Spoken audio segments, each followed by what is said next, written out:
Bonjour. Je vais vous parler d'un exercice qui se trouve dans la méthode, un des exercices qui s'appelle Bibliothèque Map.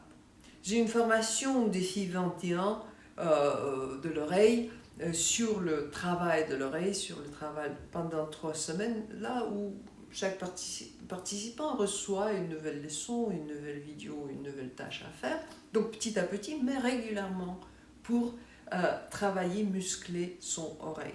Et là aussi, on travaille quelques notes et parmi d'autres choses, je propose cet exercice d'écouter la note dans un vrai contexte, dans une vraie musique. Et là, par exemple, dans ce groupe que j'ai maintenant, j'ai une personne qui insiste, qui continue, j'ai pas confiance à mon oreille, comment est-ce que je peux être sûr que c'est le Fa ou une autre note?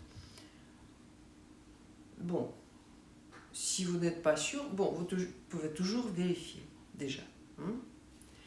Mais bien sûr que cette question de mais comment est-ce que je peux être sûr? Cette confiance, ça vient avec le temps. Avec le temps que vous travaillez avec cette note. Je vous ai dit, et je dis toujours et toujours et toujours, le rêve absolu, c'est pas un jeu de devinettes. Non. Pour reconnaître, il faut connaître. C'est pour ça que vous faites l'écoute attentive, c'est pour ça que vous stabilisez la note avec le créateur, c'est pour ça que vous faites les méditations dans la formule Nidra, etc., etc. La bibliothèque MAP, c'est aussi un exercice, c'est pas un test, c'est pas un examen, c'est un exercice pour placer la note dans un contexte où elle va nous paraître peut-être différemment. Donc, ce que je propose à faire, vous pouvez vérifier. Et deuxièmement, c'est aussi de commencer à se faire confiance. Quand je fais cet exercice avec les participants de stage, c'est un peu plus facile parce que je suis là pour aider les gens. Et bon, personne ne peut échapper d'admettre à soi-même qu'il ou elle entend et reconnaît cette note. Dans la formation des filles oreille 3D, là j'ai inventé en fait une petite statistique. Chaque fois que vous pensez reconnaître la note, vous faites entrer. Et bon, c'est matériel. On a écouté les musiques, après on se dit, oh, tiens, 10 fois j'ai reconnu la note. C'est génial déjà. C'est 10 fois. Ben, en fait, 10 fois de plus qu'avant. Hein. Avant, c'était 0. Mais bien sûr que c'est la question de se dire, oui, je fais confiance à mon oreille. Et là, c'est à vous à le faire. À quel moment est-ce que vous basculez de j'apprends anglais à je parle anglais? Bon, qu'est-ce que vous faites? Vous allez au café et vous essayez de commander le café. Peut-être la première fois, c'est le thé qu'on vous apporte.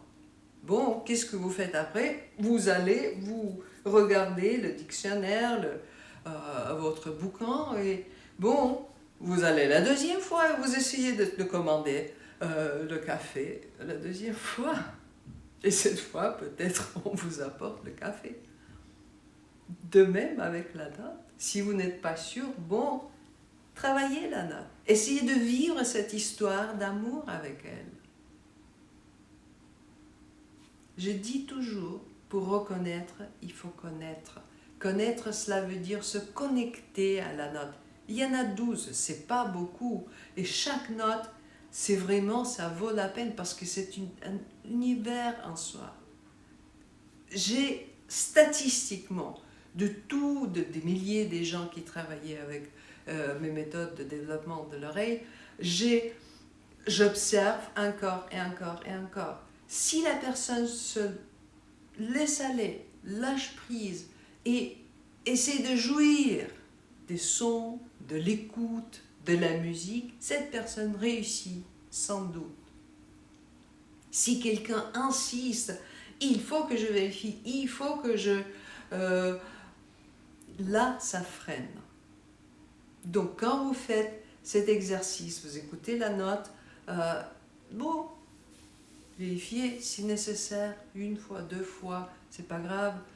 Mettez un petit trait chaque fois que vous reconnaissez la note. Chaque fois, hein? Si la note se répète, vous mettez 5 traits parce que chaque fois vous reconnaissez cette note. Jouez, n'est-ce pas? Et puis, bon, au lieu de calculer combien de traits est-ce que j'ai, au lieu de faire ça, pourquoi pas approcher votre instrument et jouer un morceau et écouter cette note dans ce morceau et jouir de cette connexion à la note. De là vient la reconnaissance, de là vient le rappel et de là vient la confiance et certitude finalement. Parce que le plus vous êtes attaché à des notes, le plus elles vous parlent. Donc bonne continuation et bon courage.